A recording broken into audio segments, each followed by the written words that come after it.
Hi, I'm Congresswoman Carolyn Bourdeaux representing Gwinnett and Forsyth counties. Today I want to talk to you about infrastructure.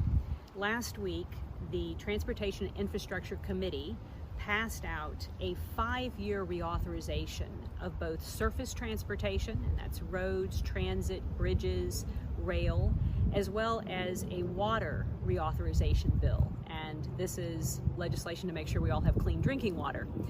So today I want to take you on a tour around the 7th District and talk about some of the key initiatives that we've been working on that are in those bills and can really help with a greener economy, can help us build, have better economic development, as well as help with mobility around our community. So we're getting out of the office, we're going to take a tour, we're going to have some special guests along the way, and stay tuned. Look forward to seeing you as we do this. Hi, so right now I am at the Forsyth County Wastewater Treatment Plant, and this is one of the very, very important pieces of infrastructure that we have been talking about when we're talking about infrastructure in Washington. My committee recently passed out a wastewater reauthorization bill putting $50 billion into these kinds of facilities over 5 years. And what this is for is to make sure that we have clean water going into our rivers and streams and into Lake Lanier. So after, we get all sorts of wastewater runoff from the roads, sewage, that the water is treated and then put back into our environment in a way that is clean and environmentally sound.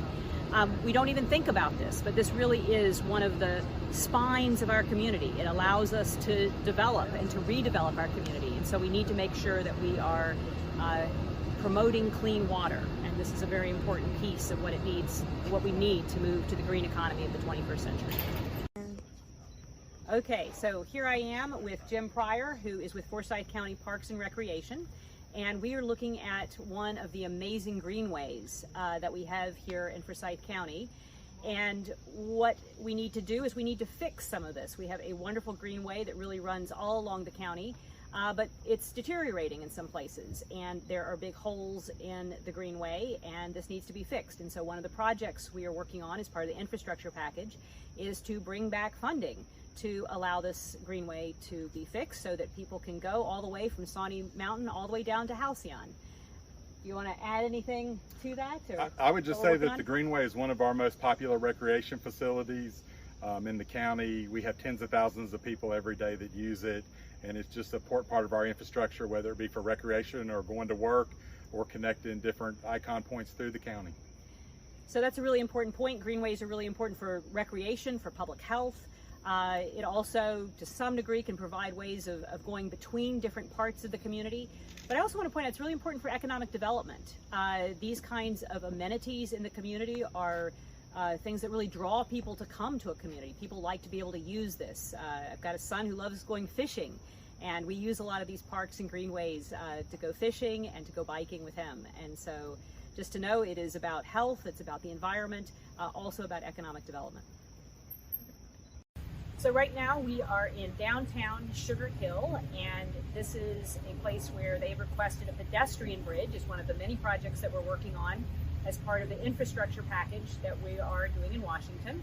And the pedestrian bridge is part of an overall vision for greenways that would connect our communities, parks, schools, to downtown so that people can live in a community and get down to downtown easily. For a little bit more information, I've got Paul Radford, who is the city manager here. Well, thank you. The first 5 miles of the Greenway is under construction this year. The intent is to connect to other greenways in the region, but eventually we'll do a 16.5-mile loop around the city. But to conclude that loop and get to the other side of the northern part of the city, we have to cross a very busy highway, Georgia Highway 20, which is 6 lanes. The pedestrian bridge then would connect the northern half of our city to the southern half into our downtown. And the purpose is to get everybody off the roads if we can, make it walkable and connectable. Here we are at the Sugarloaf Mills Park and Ride. I actually used to catch the bus here to go down to Georgia State. And what we're going to do is we need more transit. We need more buses connecting our community through bus rapid transit type projects. And so one of the big projects we're working on is express lane transit. But locally, we're working on bus routes that will run between Mall of Georgia, Sugarloaf, and then down to Gwinnett Place Mall. And I have here Louis Cooksey, who is with the Gwinnett Department of Transportation, to talk a little bit about the overall vision for Gwinnett. And here we are at this transit center that will be a future hub for local transit and commuters. Congresswoman Bourdeaux just shared that we're planning a new line to run from Gwinnett Place Mall up through Sugarloaf and then to the Mall of Georgia. As those areas develop, the population grows, the business centers grow, and we just want to connect people to jobs.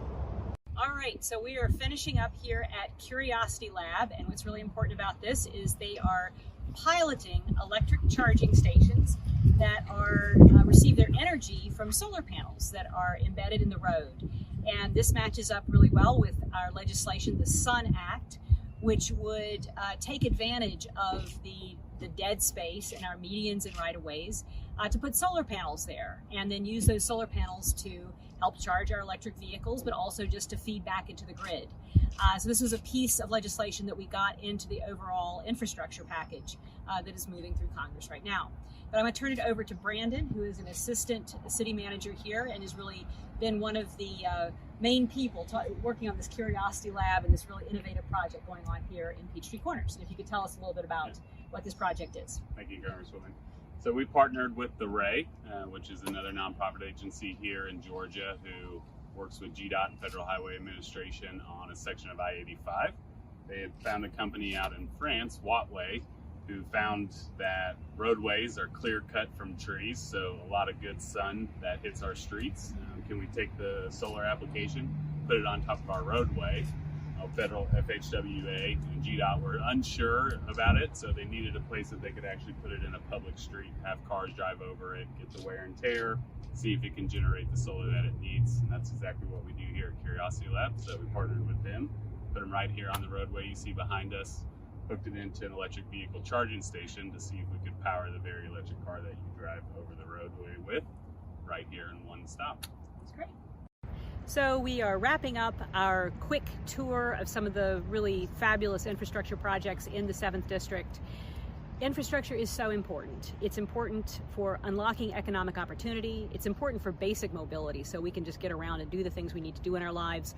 It's also important for us to address climate change. So we are in a situation where our community is really positioned to do well by doing good. And that's what we're working on with this infrastructure package.